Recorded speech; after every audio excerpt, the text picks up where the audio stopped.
my job is basically to say a quick benediction and then pass it on to these folks. So I don't want to do too much throat clearing, but I did want to just highlight that this book is really the embodiment of at least three values, and probably more, but three that come to mind, of the Center for Court Innovation. The first, most obviously, is our commitment to the idea of procedural justice. About a year or two ago, The Guardian wrote this enormous piece, which I recommend to you all, called About Procedural Justice, and the headline was a simple idea that could transform the American criminal justice system.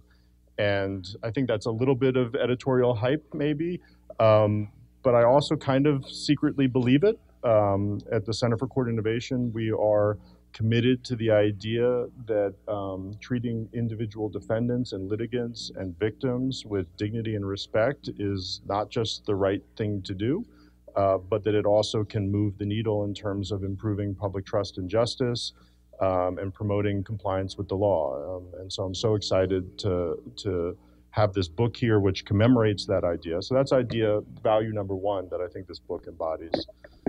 The second core value of the Center for Court Innovation that this book embodies is a belief in the role of practitioners.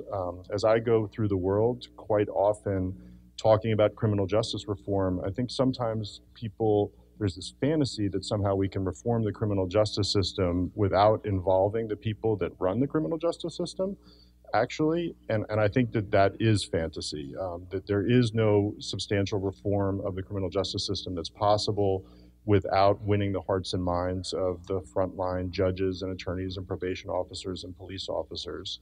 And as a corollary to that, I think it's super important to celebrate those people who every day on the ground level are fighting to make our system better. And this book profiles or includes the voices of dozens of people that are working in difficult situations and against long odds to make our criminal justice system better. And I think that's important to celebrate.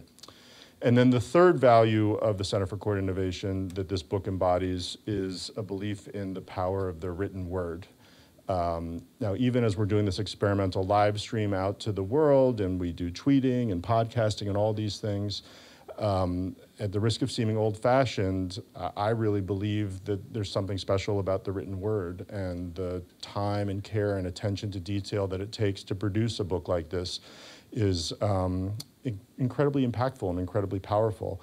And so with that, I want to hand it over to the great Emily LaGratta and congratulate her and the team of writers and editors and designers here at the Center for Court Innovation that produced this beautiful book. Emily. Thanks so much, Greg. You don't need this. So sorry. Thank you. All right, well, good morning, everyone, and welcome to our panelists. Thank you to Greg and to all of my colleagues who helped put this together. And these are just 3 of 25 some odd practitioners who came together to help us make this really exciting product. So I want to thank them for being here, and I'll tell you a little bit about them. Also wanted to thank the State Justice Institute, who supported this work and has supported a number of other products on procedural justice.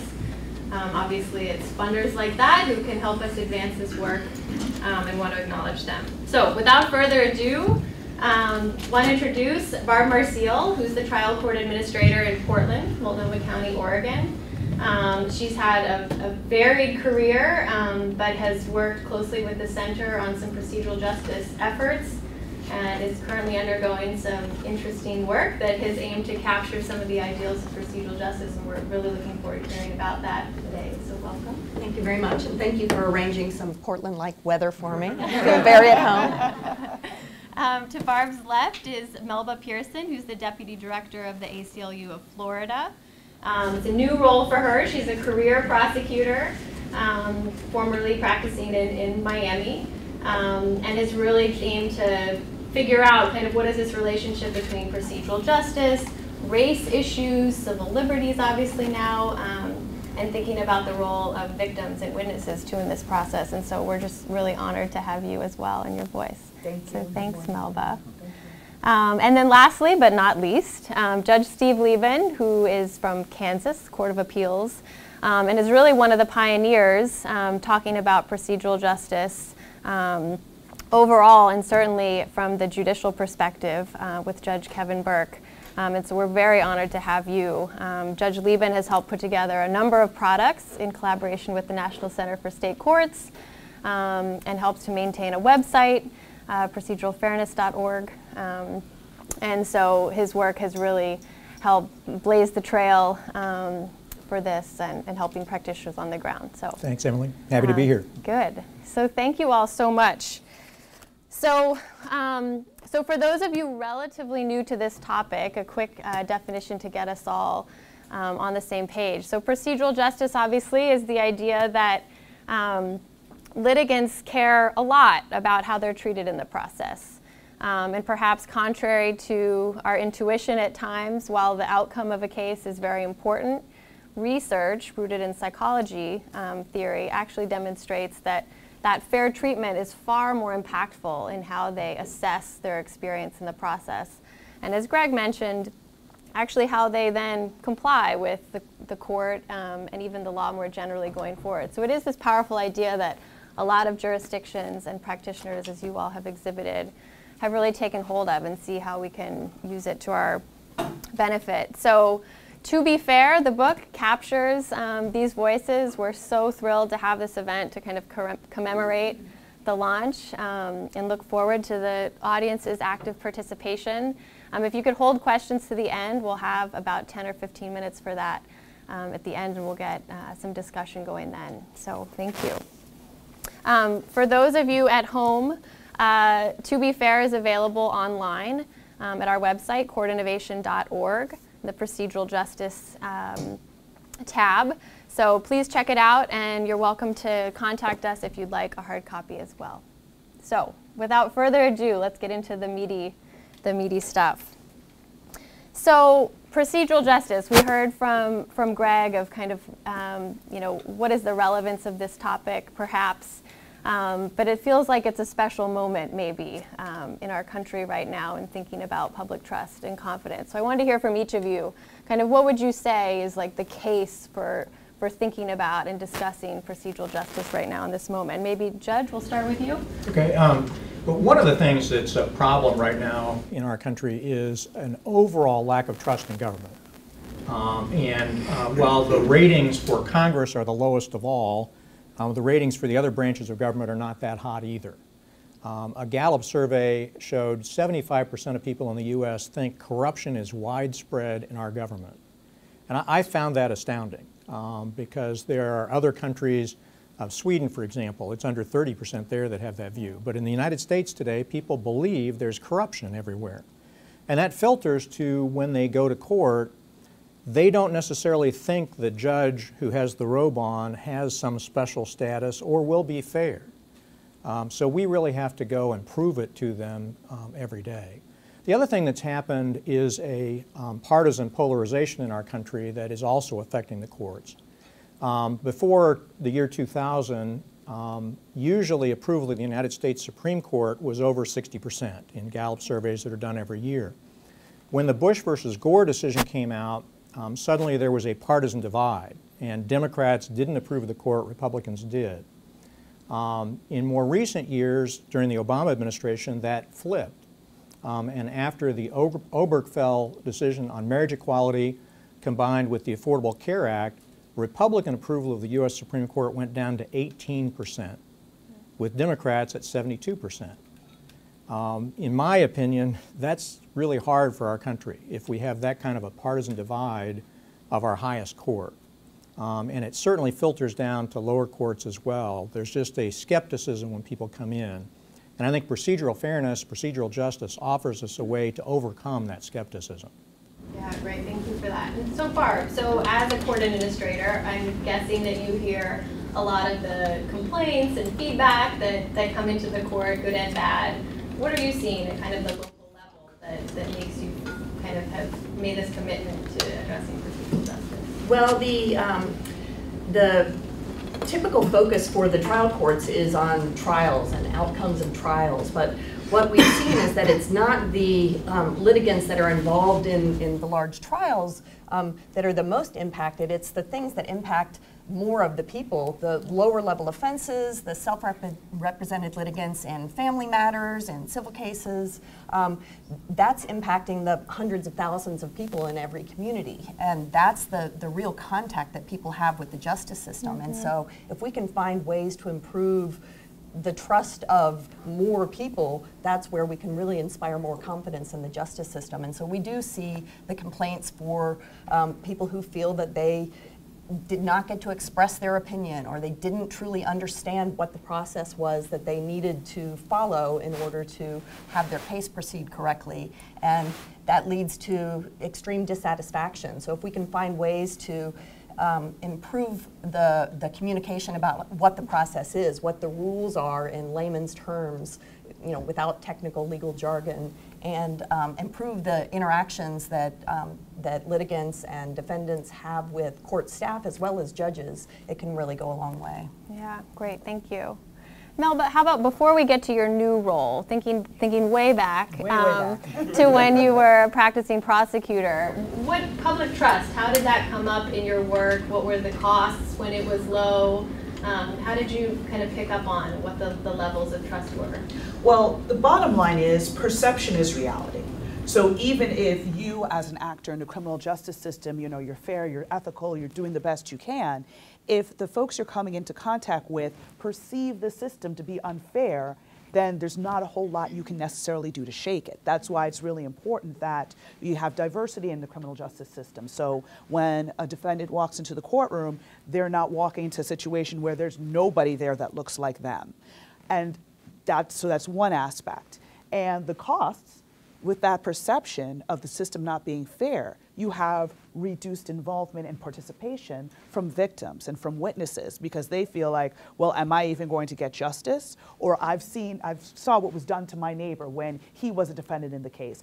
In another case, I don't want to inflict that on someone else. So because of that, then you see a wider sense of distrust and a lack of participation in the system, which is not where we want to be. So that's why it's really important, number one, to have diversity, and number two, to have outcomes that match what the community wants, whether it be diversion programs or community service, something along those lines. That way, everyone feels like they're being made whole, whether it's the defendant taking responsibility for what he or she did, as well as the victim either being reimbursed for any losses or at least seeing punishment plus a holistic outcome. Yeah, great. And any kind of additions to that outlook now that you help to oversee state policy of the ACLU in Florida? Is there kind of a new lens? Yes, it's definitely a wider lens. But some of the same issues are still reoccurring, again, with diversity, as well as, you look at how bail and bond is being used in this country. And it was troubling for me as a prosecutor, but now that I'm looking at it from a different perspective, it's even more troubling because, at the end of the day, you look at the collateral consequences, and a person may be incarcerated for a very minor offense that could easily be resolved, but because of the fact they can't afford to bond out, they then lose their job, which means they lose their home, which means they lose their car. And so they basically come out homeless and they have to start all over again, when really the goal should be to put them back how they were situated or better so that they can continue to be a prosperous citizen. Yeah, great. So a lot of the work that is focused on this topic has zeroed in on kind of procedural justice for defendants, right? And some of this is probably due to the fact that there's this powerful research suggesting if we can be better with defendants, they're more likely to comply, which I think we can all agree is a goal. And you should all consult the book, which gives lots of examples, rich examples from different roles as to how to do that. But thinking about this idea of victims and witnesses too, which has probably received less attention, what are some ideas, strategies that you all have tested to think about, what is the appropriate use of this idea with victims and witnesses in particular? I could jump back in on that one because as a prosecutor, I had extensive contact with victims and witnesses in putting together my cases. And the one thing that I found to be effective was to really explain the process to them. So if I had a victim or a witness come into my office, I would explain to them, okay, you know, these are the charges I'm considering. This is the process. I'm going to take a sworn statement from you right now. There's something called a deposition, because Florida has depositions in our state. You know, that is going to happen in the next year or so. Trials tend to take 2 to 3 years to come to completion. So if you move, if you change your number, let me know. Don't think that this is just, you know, it's all over with and nothing happened. So that way they have some understanding of what to expect and they have a roadmap. And also taking your time with them so they feel like, oh, I was truly heard. My concerns or the outcome I wanted was actually taken into consideration. So I think that's really important in creating that perception of fairness. Yeah, and I love examples like that because I think it captures how, you know, by trying to improve perceptions, we're actually improving fairness as well, right? They do have more information. They are more empowered to navigate that process. Thank you. Judge, anything from... example, I think, shows how we have to take this through every part of the system. So as a judge and somebody who talks with judges all the time, we tend to focus on the judge. And a lot of the research focuses on the judge, but you need to prep for that experience with the judge by having first the prosecutor explain to victims what's going to go on, police on the front end actually listen to people as they receive the information about some offense, and then the judge needs to do their part by having explanations in the courtroom too. And they all work together in giving this both atmosphere and reality that people are listened to as they go through the process. The voice part in the research is by far the most important.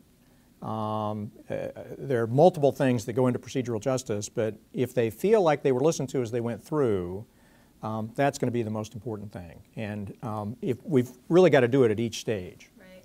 And maybe just to follow up on that, and we'll talk more about challenges in a minute, but what do you say to judges who push back on either not having the time or not feeling it appropriate to give voice to litigants before them? You know, that's still one of the most important problems. And there are at least two problems. One's the individual judge attitude, which we try to get to by discussing these overall views of our justice system and where we fit in that. Another one that gets judges excited is only 45% of people now think judges have a high or very high ethical standard. Well, they get this from what they see, and we have to demonstrate to them that in fact we have a high ethical standard and we are doing things the right way. The other thing is that in getting people as they work through the system, I've lost track of your actual question. What do you say to judges who say they don't have time or aren't focused on voice? I lose focus. I'm a judge. No, the other problem I wanted to talk about was the organization of dockets. And the way judges tend to operate is on a seniority system. And the longer you're there, the better the docket you get, which means that the most experienced dockets don't handle the dockets that Barb talked about that have the most people in them, like a traffic docket or a small claims docket. And we need to organize our judiciary where we put judges who are experienced and want to be there on the dockets that deal with the majority of the public. Because that's part of being a public servant, is dealing with the numbers that come in.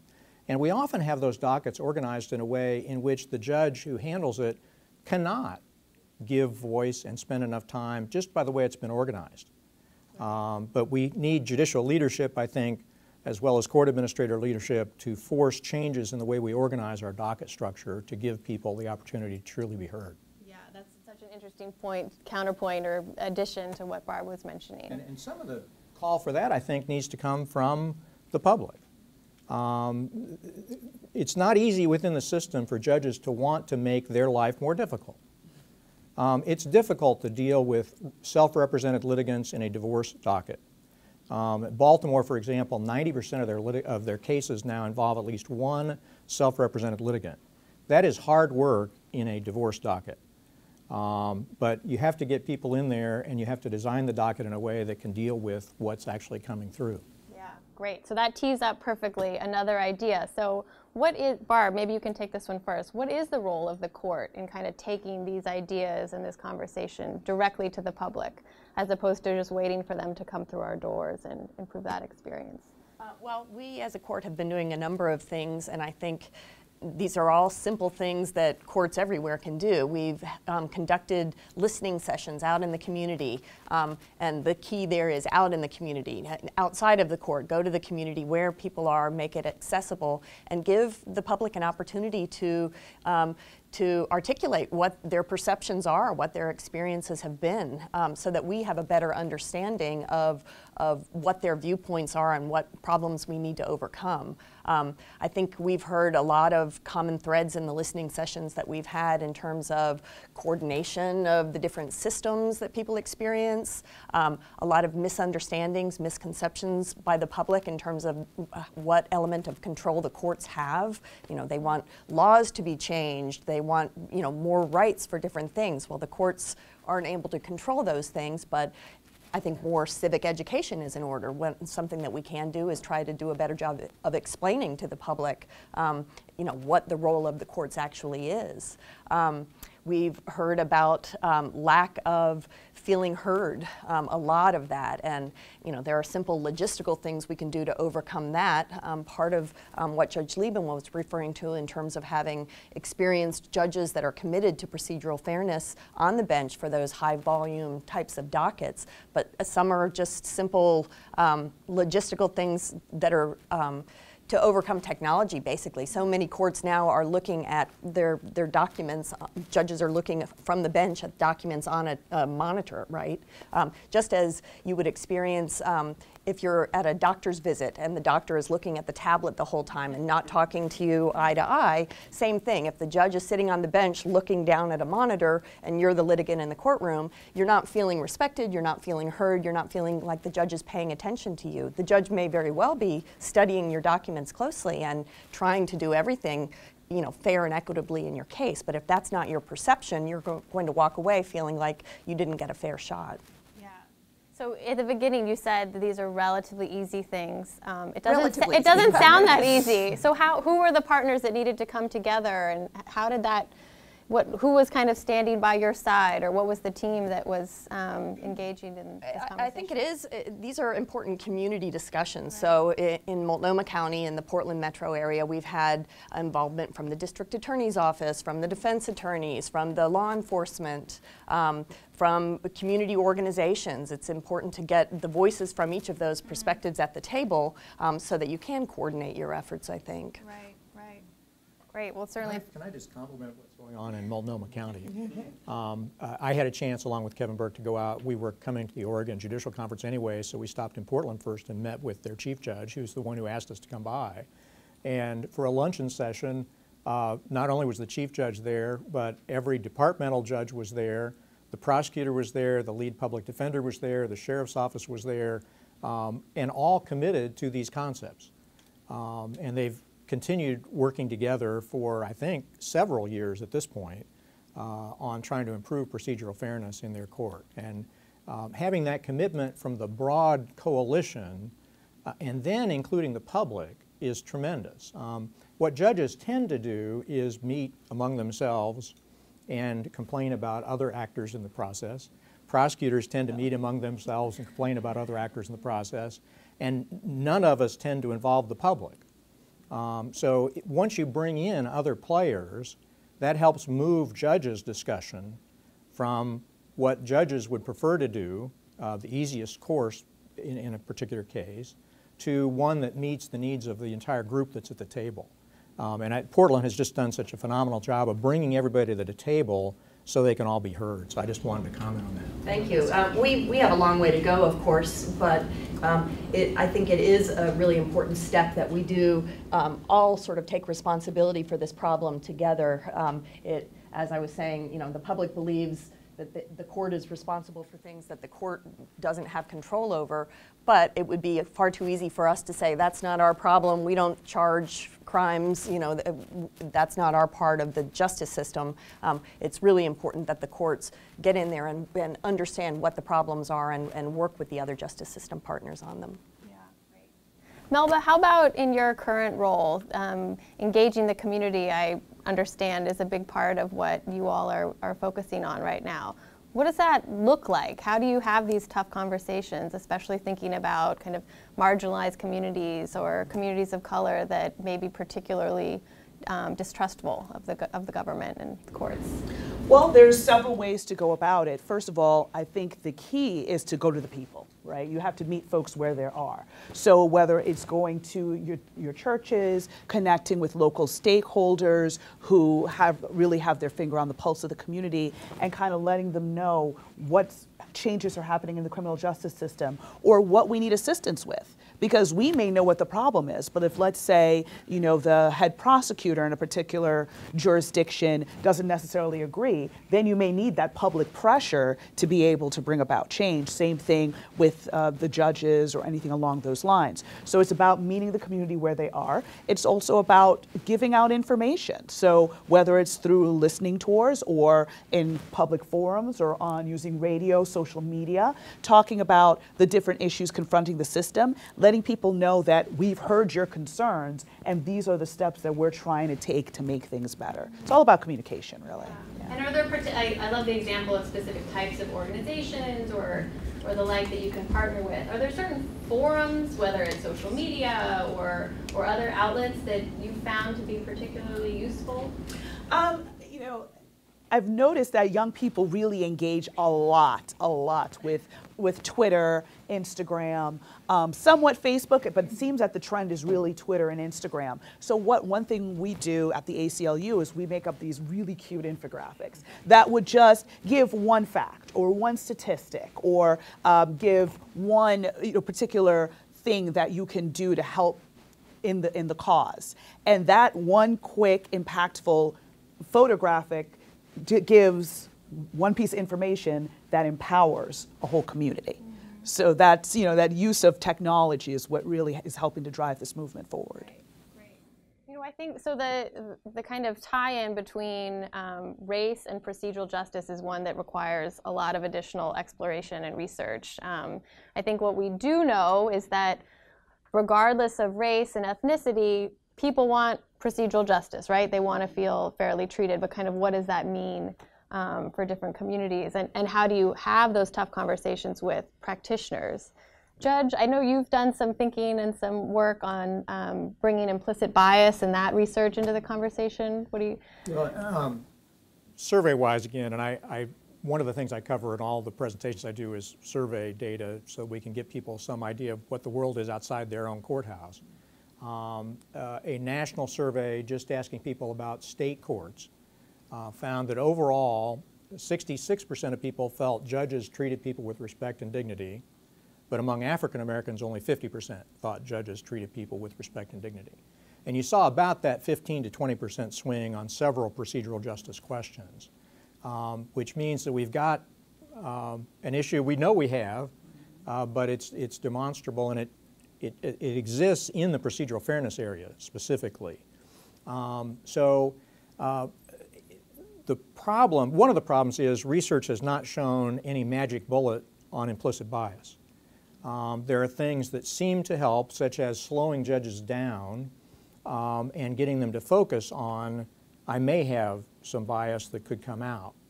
Procedural justice principles help to slow people down by training you to let people speak and listen to what they have to say, try to repeat back the main point, and if you do that, you're likely to slow down, I think, enough that it may help on the implicit bias front if you're open to that. So I think the two things match fairly nicely, but we don't have good research that gets us to the final answer on how much that can affect things. Anything to add, Barb, from your listening sessions that felt kind of specific to communities that might have particularly low levels of trust and how to tackle their kind of very appropriate concerns? Well, I think, listening is just an important first step. If people don't feel listened to, what can you do to change that? Listen, right? But I think another thing is that there's a tendency to be afraid to go there. These are difficult conversations. It brings up, guilt and blame and, are you accusing me of what? And I think there's just a lot of reticence to even begin those conversations because it's not a problem that's easily solved, and there is a lot of finger pointing, but taking those beginning steps, beginning to listen, more and more training on what implicit bias is, trauma-informed practices, just the art of listening, and the art of customer service, basically, for both judges, administrators, court staff. Those are key concepts that aren't often incorporated into the justice system, and so they can go a long way towards making people feel more respected if you're taking a little bit more time and paying a little bit more attention when someone is speaking to you. They walk away, even if they didn't get the answer that they wanted, they walk away feeling like the exchange was at least respectful, and they have a little bit more trust. And just, okay. Go ahead, Melba. I would just piggyback on that. I think two of the critical components are introspection, which is really tough for everyone in all walks of life, because you sometimes don't want to acknowledge what biases, because we all have them, we all have biases, every single one of us, but how that can actually affect someone's life and the way that you're treating someone, or the decisions that you make, or the assumptions that you make. So that's the difficult first step that all criminal justice practitioners need to take, is that introspection.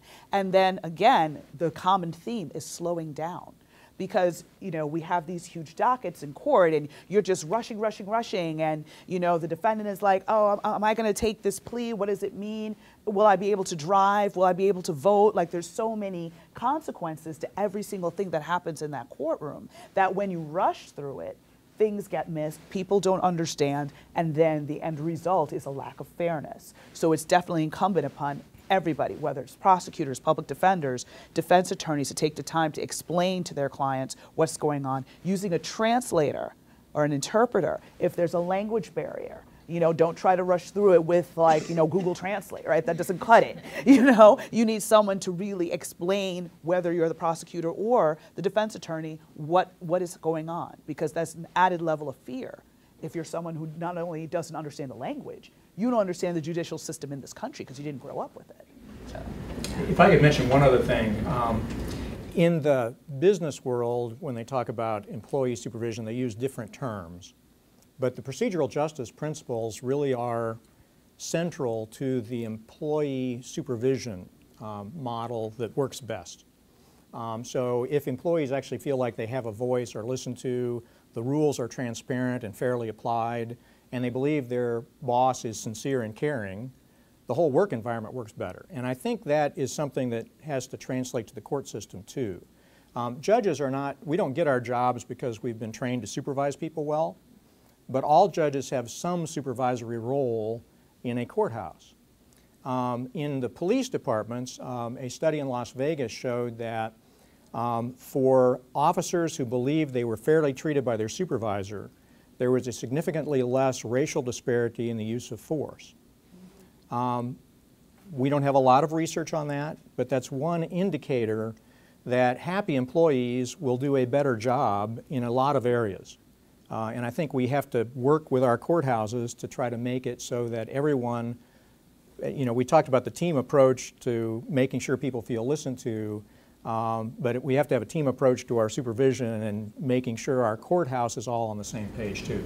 That's a great point. And I know Portland has done a lot specifically on that. So it's kind of internal professional development. Right, exactly. As you say, there hasn't been a lot of research on that in the justice system, but there's a ton of research on that in the consumer system. We know that in the corporate world, happy employees improve job satisfaction, improves productivity, improves customer experience, all of that. And so there's a lot of research that shows that that is true. And of course, that makes sense that it would apply in the large workplaces in the justice system as well. And so So in our court, we are working on, we've instituted an employee recognition program where we're recognizing the traits we want to see in our employees: integrity, leadership, outstanding customer service, things that are recognized in the corporate world but have really been overlooked in the court system. And what we found is that the employees are really eating that up. They're enjoying, you know, being recognized for the things that we would like to see, and then they're trying a little bit harder to exhibit those things in their interactions with the customers that they're working with. Yeah, and I love citing the example that you all are even bringing the idea of procedural justice into the job description, right? So setting that expectation right before someone even interviews for the job. Exactly. In interviews, we're asking what people know about procedural fairness. If they haven't heard about it, we're explaining what the concept is and then asking them how they would apply that in their jobs. And, I think for them, as a new employee, instilling the idea that this is important to us as a court is really an important one from day one. Even before day one. Right, day zero. Melba, I'm glad you brought up users with limited English proficiency, because that's another, obviously, population of our court system that is large and obviously has its own challenges with promoting understanding and voice, etc. Anyone else have tips, strategies that seem to have worked to ensure that population has meaningful access and really perceives that they're engaging with the system appropriately? Just to kind of, I guess, follow up on that previous point, it's just really important that you explain the entire process to them, because, I've noticed in Miami we have a large Haitian population as well as a large Cuban population. And both countries have had great turmoil when it came to criminal justice being under dictators and all of that. So that, of course, shapes how they view the police and the criminal justice system, because they may come in and not make eye contact or, have certain body language that others can misinterpret and to mean, oh, well, you're not remorseful for what you did, or that's clear guilt or something along those lines. It's just that there's this great fear walking into a courtroom, because where they come from, courtrooms are not safe places at all.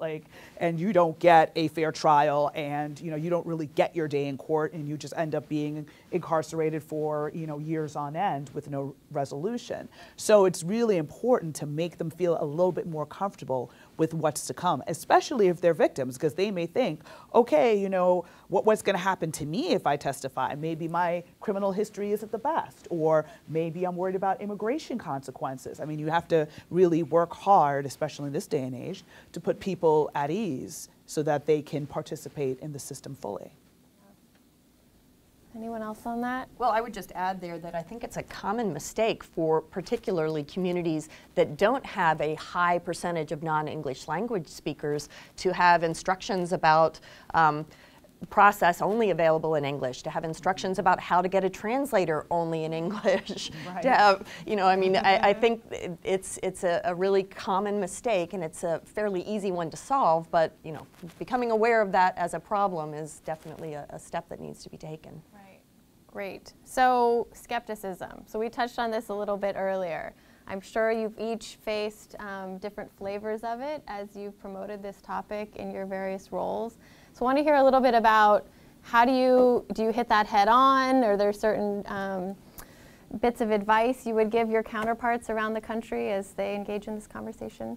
Well, I think none of us comes into work in the justice system, wanting to be inequitable, not intending to be fair. We all feel like we're doing the right thing and have the best of intentions. But if, as Melba was saying, if the perception is that it wasn't fair, then that becomes the reality. And so what we really have to do is accept the fact that people perceive the justice system as unfair or as biased, and work to overcome that. And that's a challenging one, because people feel accused, of being unfair and accused of poor intentions, and that's a real problem. We've started with trying to just do more and more training for our judges and our court staff on particularly implicit bias. That's a really tough one for people to understand and accept. People don't want to accept the reality that they have bias.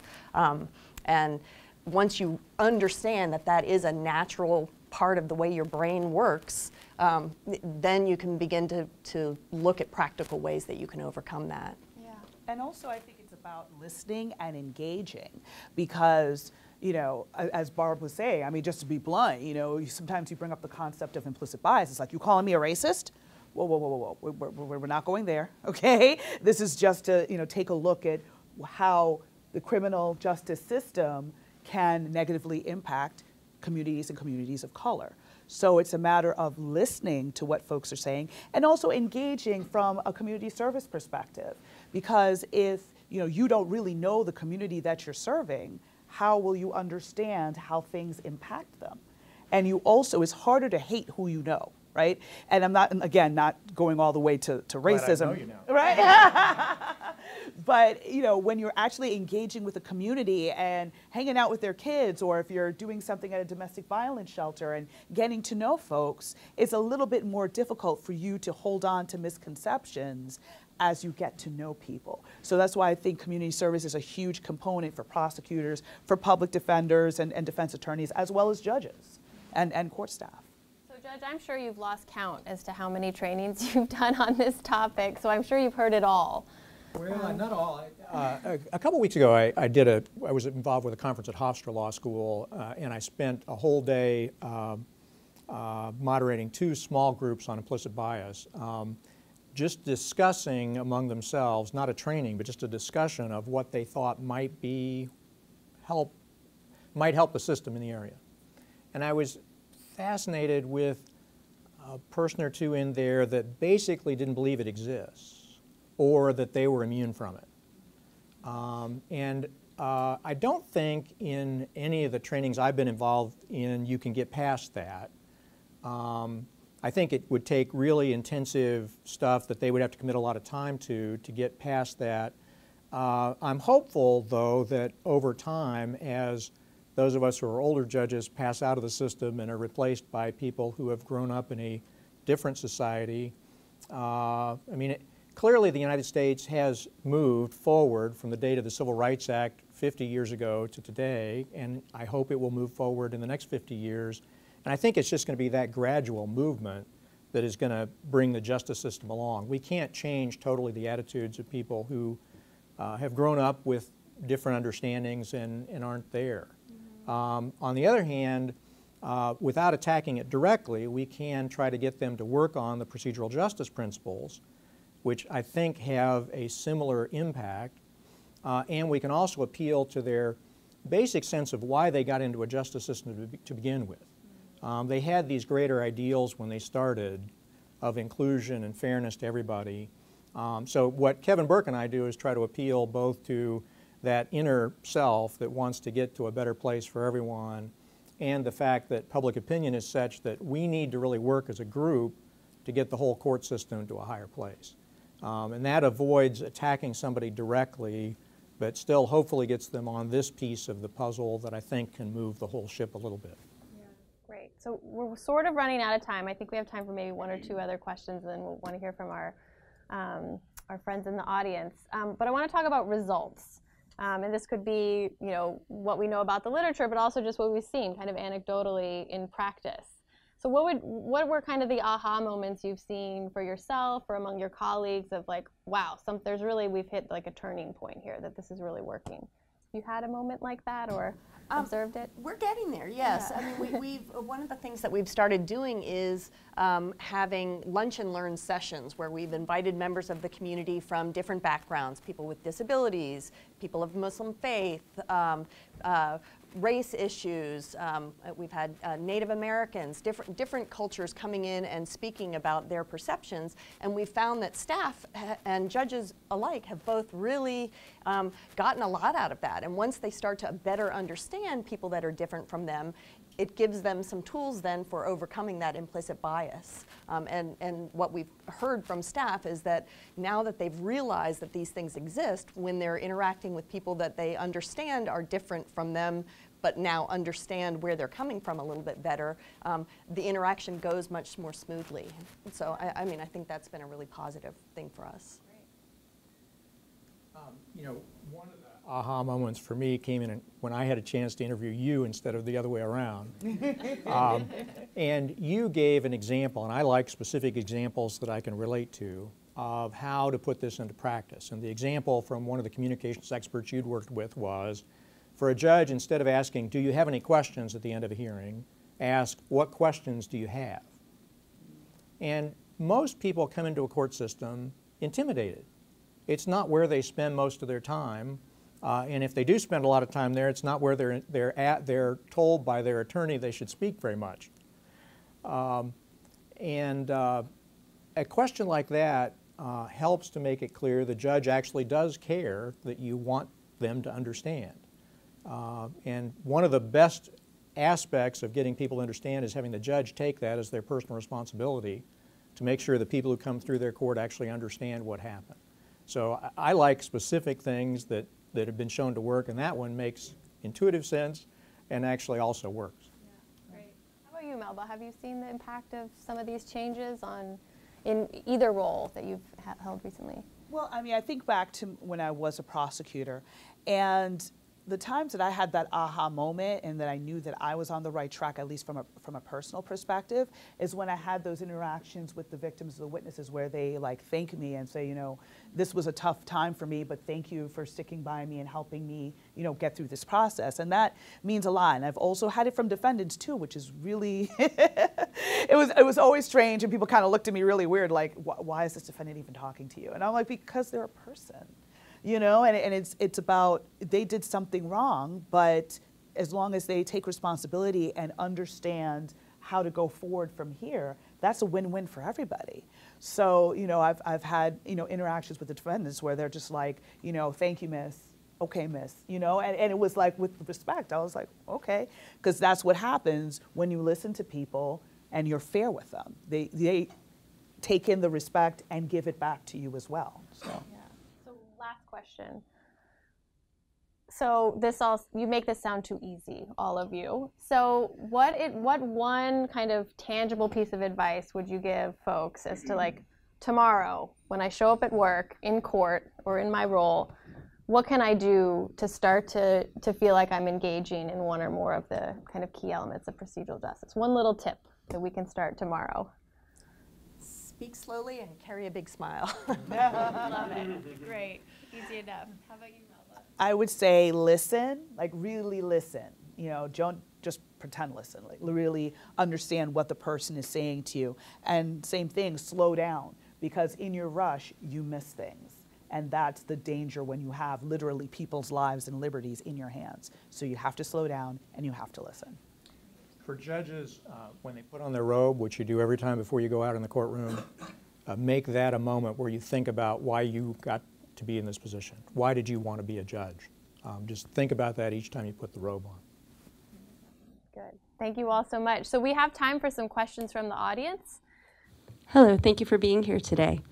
Can you talk a little about the intersections of and the differences between procedural justice and trauma-informed practices in courthouses and elsewhere in the system? You know, it's challenging, I think, but there certainly is a big intersection. We know that that trauma is has a major impact on people that are in courthouses. You know, a lot of the people that are in courthouses, even if they're not there as a victim, have been trauma impacted in their lives. And so understanding what that means in terms of the effect it has on people is important.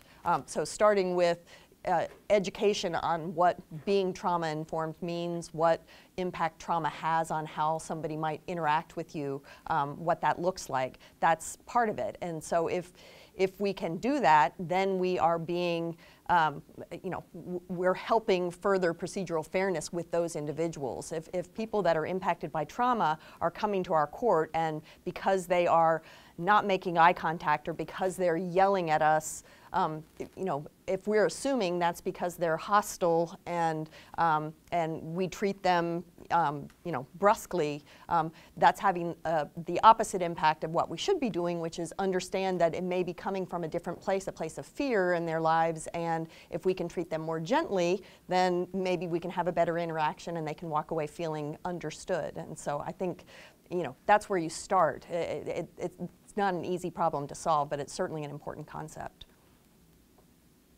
Great. I think there was another one back behind. How much of a problem is the courthouse that has a really high volume of cases? Is that, in that environment, can these principles still be applied, or is that just an excuse that a court might give for not doing this?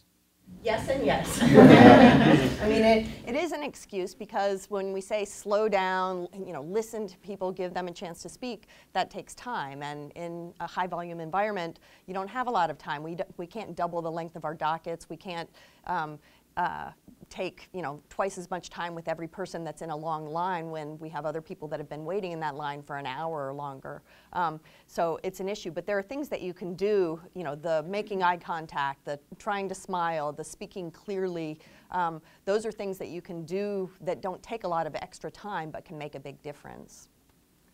In the Minneapolis court, where Kevin Burke used to be the chief judge, one of the experiments he did was to have their judges basically tested on whether 5 minutes after a decision was made on bail or sentencing, the defendant understood the basic terms of the sentence or bail conditions they'd been given. And there were judges who could get 100% on that. Other judges might get as low as 60%. But the judge with the 100% left for lunch at the same time as the judge who did 60%. The difference was the judge with the 100% took it as their responsibility. They never said, your attorney will explain this to you. The judge said, here are the basic terms that you have to abide by, and let me make sure you understand them. So I think it can be done. Some dockets, though, as I suggested earlier, just have to be reshaped because they are not organized in a way that allows for the kind of treatment, if we were in them, we would expect to get. If I could add on there, something else that we've done is try to remove those things from the courtroom that take a little extra explanation and provide that explanation in a different way. So we're working on having kiosks with an interface that somebody can go through to learn about what the proceedings are and what their options are, rather than needing the judge to explain that carefully individually during court time. It does take away from court time, and so judges often tend to speed through that explanation, which leads to people having a lack of understanding. So if you can find those things that people have trouble understanding typically, and if it's not something that needs to come directly from a judge, if there are other ways to communicate that, try and find better ways to do that outside of the courtroom. Yeah, and also just piggybacking on that, the huge docket is a real thing. It's just, depending on the jurisdiction you're in, if you're in a big city, there's no way around it. But if all of the parties, so if the prosecutor really does a good job of explaining to the victims or witnesses what to expect, and the defense attorney or public defender does the same, then the person's level of understanding when they come in is a little bit better, and then that makes the process go by a little bit faster as well. So it's kind of engagement from all the parties involved. Hi, thank you, first of all. So I have a question. So I'm a social worker / court liaison, and at court I see a lot of defendants always asking me questions like, what do you think are my chances of this, and what do you think are my chances of that, and a lot of the times the answer that people give them is it depends on the judge, or it depends on the DA, or depends how much, whatever it is, it always depends on the person that's the court party. How do you think that affects procedural justice, and do you feel that there should be just a baseline of something, or I don't know. I don't even know what my question is. Yeah, that's a really great question. And yes, there should be a baseline. So if you know that you're coming in with a certain criminal background for a certain charge, you know that diversion is going to be on the table for you. Or if you're coming in with an addiction, you know that rehab is on the table for you. Or on the other extreme, you come in with a certain background and a certain serious level of felony, then, there's the other option that's not so pleasant. But, that baseline is kind of what we're all fighting for, to make sure that everyone is being treated fairly. That's the ideal. That's where we need to get to. Absolutely. You don't want to think that the justice you receive is random. I was randomly assigned to Judge A and you were randomly assigned to Judge C. In truth, sometimes that's true. mean, there is discretion given to judges. And on criminal sentencing, we have a tension between wanting a system that has no discretion in it, because there's no chance for implicit bias on the back end where the judge is, although on the front end where the prosecutor is, the charging decision then can control, and that may be affected by bias too. At some point, fairness gives some level of discretion to the judge, and you have to be honest with your client in saying, I'm sorry, but you got the toughest judge in the courthouse. On the other hand, I think lawyers need to not use as an excuse the judge if it's not really a case where you got the toughest judge in the courthouse and they always give the same sentence. Sometimes it's too easy an out for a lawyer to say, well, I'm sorry, but the judge just screwed you here. When there were a number of factors in your case, the judge, in exercising discretion, took those into account, and some of them were not favorable to you. You've asked a really tough question because it gets at so many areas of our criminal justice system where rule of law and reality don't match perfectly. Yeah, and I think, oh, sorry, did you finish?